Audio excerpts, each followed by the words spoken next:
헤드라인 CPI 같은 경우에는 작년 6.0%에서 크게 하락한 5.2%를 예상하고 있어요. 이렇게 크게 떨어지는 이유는 전년 3월에 엄청나게 올랐거든요. 그래서 그 기저효과로 인한 하락이 정말 두드러지게 보이는 겁니다. 그런데 좋아하기는 좀 이른 게 코어 CPI 같은 경우는 전혀 떨어지지가 않아요. 이번에는 5.6%를 전망하고 있어요.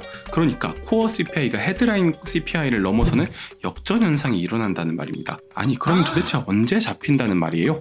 오늘 그걸 한번 알아보겠습니다. 이번 물가 발표가 주는 의미가 무엇인지도 한번 살펴볼게요. 코어 CPI가 오르는 이유 제가 진짜 많이 설명했는데 직접 눈으로 보시면 바로 아시겠죠? 네, 어떻게 보나 주거비가 1등 공신입니다. 실제 주거비 비중이 43% 정도 차지하고 있고요. 이 주거비가 계속해서 CPI를 끈적끈적하게 만드는 주범이었어요. 아니 미국 부동산 가격은 빠진다는데 왜 주거비는 안 빠지는 건데? 걱정하지 마세요. 곧 주거비 하락으로 인한 디스인플레 현상이 눈에 띄게 드러날 예정입니다. 케이스 실러 주택가격지수 같은 경우는 이미 21년 6월을 기점으로 성장폭이 엄청나게 하락하고 있죠. 하지만 CPI에 반영되는 주거비에는 전혀 반영이 되어 있지 않습니다. 그리고 월세를 의미하는 진로 임대료 지수 역시 22년 4월쯤부터 폭풍 하락 중에 있어요. 임대차 계약이 1년 주기로 이루어지기 때문에 이 렌트료 하락이 CPI에 반영이 되려면 딱 1년 정도 기다리면 됩니다. 만약 이 하락 기울기대로 CPI에 반영이 된다면 진짜 놀라지 마세요. 코어 CPI가 7개월 후 11월쯤에는 3.3%에 도달할 예정이에요. 진짜 이대로만 된다면 연착륙도 멀지 않은 것처럼 느껴집니다. 하지만 경제가 그렇게 쉽진 않죠. 숨어있는 복병이 계속 등장하고 있습니다. 먼저 최근 엄청나게 튀고 있는 중고차 가격의 상승입니다. 이게 또 불안하게 생각보다 많이 올라갔죠. 그리고 최근 사우디를 비롯한 오펙 플러스의 감산이 있었어요. 하루당 116만 배럴을 감산하겠다. 전체적으로 봤을 때는 하루 사용량의 1%에서 2%에 해당되는 작은 수치지만 이렇게 2% 감산을 했을 때 보통 10% 이상 유가는 올랐거든요. 그래서 유가가 60불대에서 다시 80불대까지 올라왔습니다. 그런데 유가가 만약에 90달러를 넘어간다? 자, CPI가 다시 올라갈 거예요. 1년 전 우크라이나 전쟁이 발발했을 때 유가가 막 120달러, 130달러, 140달러까지 올라갔잖아요. 지금 유가가 80불이라서 고점 대비 30%, 40% 빠져있는 게 반영이 되기 때문에 CPI가 이렇게 많이 떨어지는 거지, 유가가 계속 올라간다면 절대 CPI가 잡힐 수가 없는 그런 상황이 올 겁니다. 제 개인적인 생각은 그래요. 지금 미국한테 단체로 시위 중인 것 같은데 선을 좀 넘지 않나? 미국은 빡쳐서 원유 생산량을 계속 증산하고 있습니다. 지금까지 미국이 오펙 플러스의 감산을 전부 다 상쇄시키고 있었는데 이러다가 산유국들 패권 끝나면 어떻게 하려고 하는 건지 잘 모르겠어요. 중고차, 유가도 문제긴 문제인데 진짜 문제가 있어요. 바로 노동시장입니다. 파월이 항상 말하는 게 이 노동시장이잖아요. 서비스 물가가 안 잡힌다. 지금 노동시장은 엄청나게 비정상적이에요. 이걸 비효율적 노동시장이라고 하는데 제가 경착륙하는지 연착륙하는지 이거 어떻게 구분하는지 확실히 알려드릴게요. 참고해야 될 보조지표가 진짜 많잖아요. 그런데 노동시장에 답이 있습니다. 실업률은 살짝 올라가고 구인 배율은 많이 줄여야 됩니다. 이거 제 뇌피셜 아니냐고요? 아니요. 연준 파월 의장과 크리스토퍼 윌러 의사의 말이에요.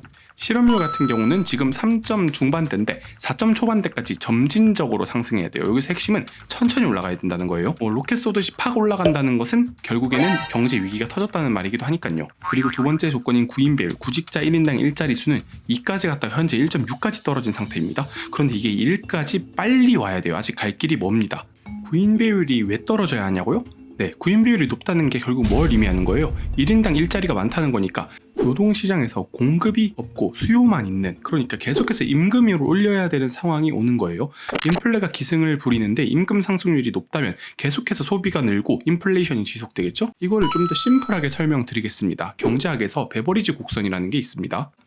얼마나 노동시장이 효율적인지를 나타내는 그래프예요. 이게 보시면 회색 점들이 원래 만들어져야 할 곡선인데 코로나 이후 곡선이 완전히 우상방으로 이동하면서 비효율성이 확대되었어요. 그런데 이게 22년 3월 이후로는 구인 배율은 엄청나게 높고, 그러니까 일자리는 엄청나게 많은데 실업률은 낮은 아주 괴상한 노동시장이 되어 있다는 거예요. 역사적으로 이런 적이 없었어요. 그런데 지금 보시면은 완전 비정상적이다. 그렇다면 이 오른쪽의 파란 점들을 다시 왼쪽으로 끌고 와서 정상으로 만들어줘야 돼요. 결국에는 구인율이 낮아져야 한다는 말이죠. 경제 지표 뭐 엄청나게 많은데 지금 가장 중요한 건 이 실업률의 완만하고 가벼운 증가, 그 다음 구인 배율의 하락으로 인한 임금 상승폭 감소가 바로 연착륙의 조건이라고 할 수 있습니다. 이게 사람들이 잘 안 말해주는데 연준과 학계는 지금 노동시장을 엄청나게 주목하고 있어요. 연착륙이 일어날지 안 일어날지는 바로 이 지표들을 확인하면 조금 더 와닿을 수 있다고 생각합니다. 어쨌건 이 노동시장이 둔화하고 있다는 긍정적인 뉴스들이 최근 나오고 있었죠. 아까 문제가 됐던 임금 상승률도 하락하는 추세에 있습니다. 보시면 풀타임, 파트타임 모두 다 하락하고 있는데 아직도 조금 높은 상태긴 해요. 그리고 다음 그래프는 민간조사기관 레벨리오 랩스에서 발표하는 채용 공고 수인데 업종 전체가 크게 감소 중에 있습니다. 게다가 테크나 금융 같은 고임금 일자리 수는 더욱더 빨리 공고가 줄고 있다고 해요. 그리고 노동부에서 팬데믹이 끝난 걸 반영해서 계절 조정 요인을 수정했어요.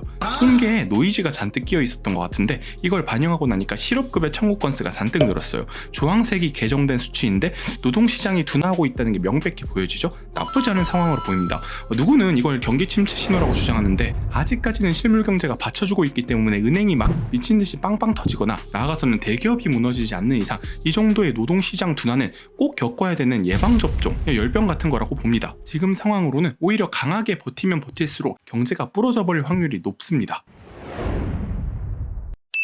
아니 월등남아, 그래서 앞으로 미국 경제 어떻게 된다는 건데 이거 일목요연하게 설명해 드릴게요. 금리 인상에 따른 반응 속도를 나타내는 유명한 이론이 있어요. 이거를 호프 이론이라고 합니다. H는 하우징, U는 new orders, 신규 주문, 그 다음 P는 기업의 이익, profit, E는 마지막으로 employment, 고용입니다. 여기서 하우징, 주택가격은 거의 1년 반 전부터 떨어졌어요. 그 다음 ISM 신규 주문 역시 떨어진 지 한 1년 정도 됐습니다. 그리고 S&P 500 기업의 어닝, 이익 같은 경우는 떨어진 지 한 3분기, 그러니까 9개월 정도 됐습니다. 그 다음 차례는 고용이겠죠?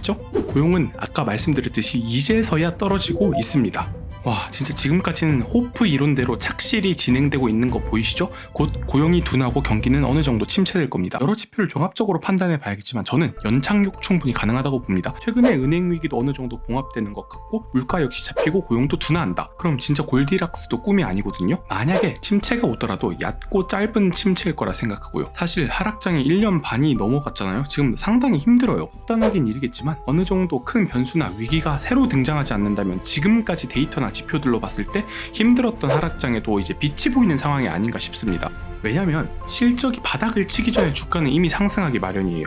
최근에 삼성전자 영업이익 95% 감소한다고 하는데 막상 반도체 감산한다고 하자 지금 한국장 불을 뿜고 있죠. 이 장도 기술주 위주로 약반등이 들어온 상황이고요. 뭐 사실 글로벌 것이 매크로가 어쨌건 결국 저는 기술이 돈을 벌어준다고 생각해요. 최근 AI 테마로 기술주가 반등을 하고 있습니다. 특히 엔비디아나 마이크로소프트 같은 기업, 뭐 누구는 테마라고 비난할 수도 있는데 그럼 실생활과 상당히 밀접하게 AI가 침투해 있어요. 뭐 바로 앞에 있다고 봐도 무방합니다. 지금 단기적으로는 등락이 있을 수 있지만 분명히 기술이나 테크 같은 경우 큰 흐름이라는 게 있어요. 그 큰 흐름에 올라탄다면 분명히 돈은 따라오기 마련입니다. 그게 주식시장 100년간의 진리였고요. 저도 정확한 데이터와 인사이트로 찾아오도록 하겠습니다. 지금까지 월스트리트 테크남이었습니다. someone else I'm